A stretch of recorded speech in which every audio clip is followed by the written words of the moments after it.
जाकर खाना नहीं खा सकती तो घर में तो खा ही सकती है ना।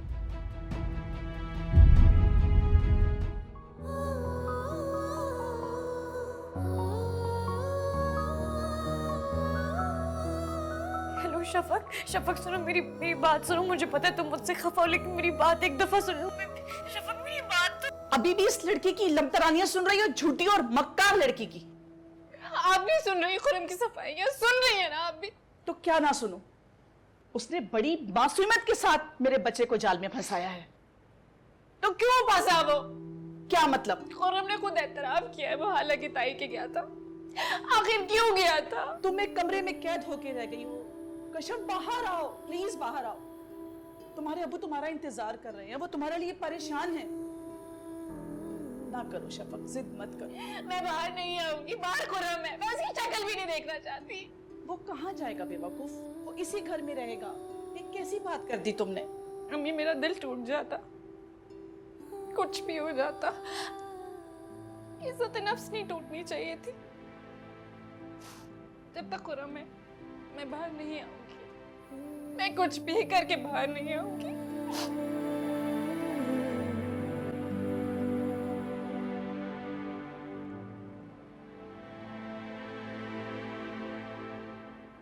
कैसी बातें कर रहे हैं आप शफक के अब्बू? वो लड़की ऐसी थी। लड़की ऐसी थी या नहीं? तुम्हारा भांजा तो ऐसे ही निकला ना, जिसने जानबूझ के दो लड़कियों को बेवकूफ बनाया है। उसकी वजह से मेरी बेटी अंदर रो रही है, अपने कमरे में महसूर पड़ी है। तुम्हारा हमारा साथ यहीं तक था बरखुरदार। वैसे भी अब तुम कोई लाचार यतीम बच्चे नहीं रहे, जिसे मैं खौफ खुदा में घर लेकर आया था। अपना बंदोबस्त कर लो जितनी जल्दी मुमकिन हो सके। खालू जान प्लीज मेरी बात तो सुने। मेरा कोई कसूर नहीं था। वो बस, मजीद इस पे कोई बात नहीं हो सकती, फैसला हो चुका है। खालू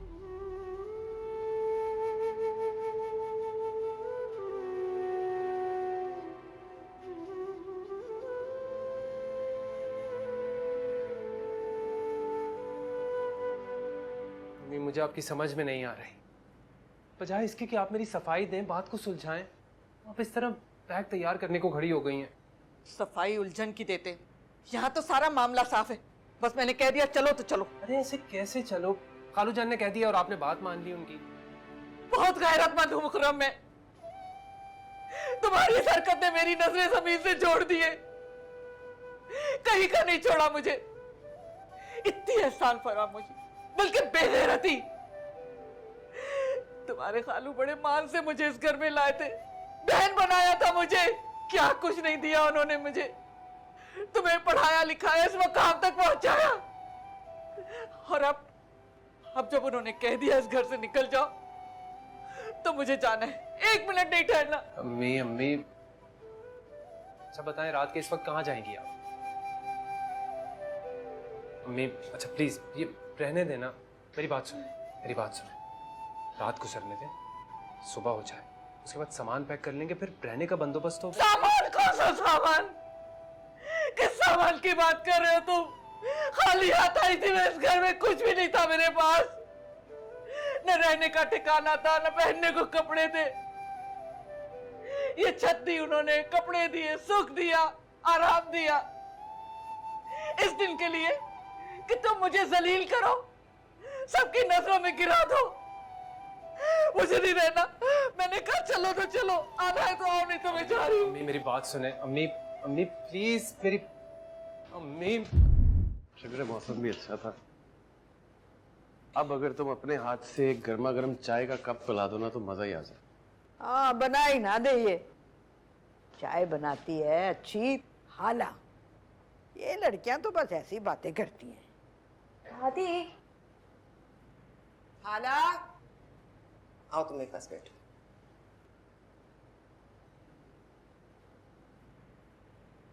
सोई मुर्गी के पास भी ना इंसान चुपचाप जाता है। तू अपनी चाय की खातिर बच्ची की नींद खराब कर रही है। ये खाना किसके लिए पैक करवाया है बेटा? लो, जिसके लिए करवाया वो आ भी गई। अब अगर उपटन लगाई हुई दुल्हन जाकर खाना नहीं खा सकती तो घर में तो खा ही सकती है ना।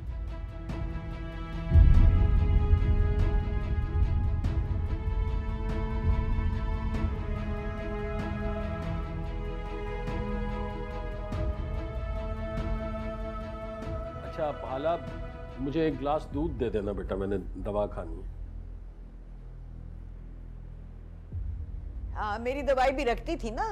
जी जी। हमजा, खाना बहुत अच्छा था। हाँ, बस बातें ऐसे कर रही है जैसे खाना खुद अपने हाथ से बनाए। इतनी बातें करने के बजाय आ इधर कंधे दबा मेरे।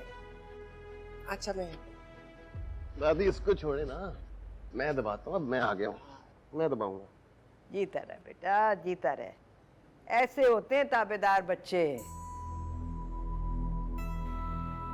तकदीर जब से तुझसे जुड़ी है, जामे मोहब्बत ज़हे आशिकी है।